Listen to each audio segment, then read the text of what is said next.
That agreed. Okay. Thank you, Chair. Thank you, Minister.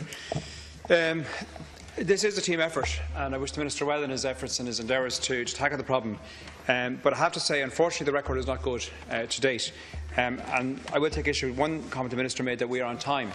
We're patently not on time. The 2011 government, I appreciate the Minister wasn't in government at the time, but the previous government committed to 90% coverage by 2015. In 2012, a task force was established under then Minister Pat Rabbitte, which committed to 100% coverage by 2020. These are noble goals, lofty aspirations. Unfortunately, we're nowhere near them. We're currently ranking 42 in the global rankings for high-speed broadband, and in terms of international competitiveness, attracting FDI, and in terms of supporting our own people, we're well down the league table.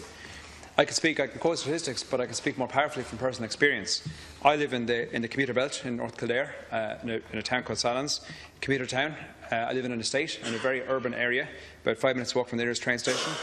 On a good day, I get maybe 30 megabits per second. It's not a bad speed, but in actual fact, according to the US authorities, it's barely broadband. In fact, under 25 megabits per second is now considered to be narrowband, according to the US metrics. If I drive a few miles out the road, actually travelling towards Dublin, go to places like Kilteal or Eadstown on the Kildare-Dublin border, I find I can't even get broadband at all. These are places less than 18 kilometres from Dublin city centre. I have much sympathy for my colleagues out west and down in the very rural areas, but even in the greater Dublin area, even in the hinterlands of the city, we have places where we cannot even get any form of broadband. And as I say, in the villages and the towns where I live myself, we might get 30 megabits on a good day. We go out to the countryside, and there are many areas where we cannot get it whatsoever. This is a huge issue. Obviously, the deputies before me have highlighted many reasons why. Educational, commercial, competitiveness and everything else, but I think that highlights the stark reality. The National Broadband Plan, which we've been hearing about for I think 5 years maybe at this stage, again it's very well and good, and I welcome it and wish it to accelerate it, but I think there are many things we can do already. The framework is already there, and again, drawn from personal experience, I've worked with operators in Kildare and elsewhere to roll it out, and I think when the obstacles are removed, there are a number of planning anomalies, there are a number of technical anomalies which have held things up. So even without the broadband plan, even without the tender, even without the huge investment and work programme that lies ahead, tomorrow, we could actually enable this, strip away some of the issues that are there. The widely varying local development plans, local development contribution schemes, local authorities put in place exemption zones in some cases. There are a huge number of anomalies, so any provider looking to implement a wide programme is facing multiple different planning authorities, multiple different planning approaches, and the lack of a streamlined approach is a barrier to progress in those areas.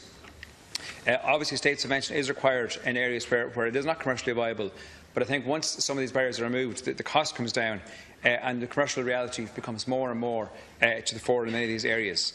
I welcome the commitment from the Minister today.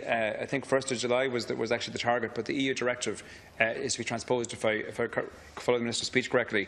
A lot of very common sense ideas in that. Making it work, taking state infrastructure that's already in use, already in state ownership, and making it available. And a comment on that as well, I go beyond the directive. The directive is useful. It says that the likes of state ownership, public buildings, which are already out there, could be commissioned. But another difficulty that comes up is just access to them. If a provider is out there in the market and they want to access, be it a council building, a Garda station, maybe a Quilta site, who do they actually talk to? Who do they go to? Who do they approach? Because there's a lack of maybe communications or understanding or responsibility in some of those state agencies, and I put that to the Minister as an issue that has to be addressed if that's going to work. We can transpose the directive, it's very welcome, it's very needed, it's really good common sense, but we need to go a little bit further and actually put a plan in place around the management of that. Our deputy before me spoke about what I think was Deputy Grealish talked about double digging, and of course one thing, very few things get people's back up more than the road being dug up again and again and again and again. And again, I welcome there's a mention of ducting being provided on all new roads projects, but I will put a caveat of that. The state can put ducting underground. How does the operator get access to that? Do they lease it? If they lease it, at what price? In some cases, it's actually cheaper just to do it yourself. providers have told me that it's actually cheaper to actually get a road opening licence to go and dig the road, lay your own cable a foot away from the cable that was put in by the state. That seems a bizarre situation. The state should require a fair market rent for that infrastructure, but it should not be a situation. It's totally logical that they have to dig up the road a second time just to make it work. There's a number of areas in this. It's badly needed. As I say, these are a couple of suggestions which overnight could transform the market. And the National Broadband Plan is a lofty ideal. It's badly needed in many areas where maybe non-competitive, non-commercial. There are quick fixes we can put in place tomorrow morning and implement this immediately. Thank you, Minister. Deputy Lawless, Colin, Deputy Mike.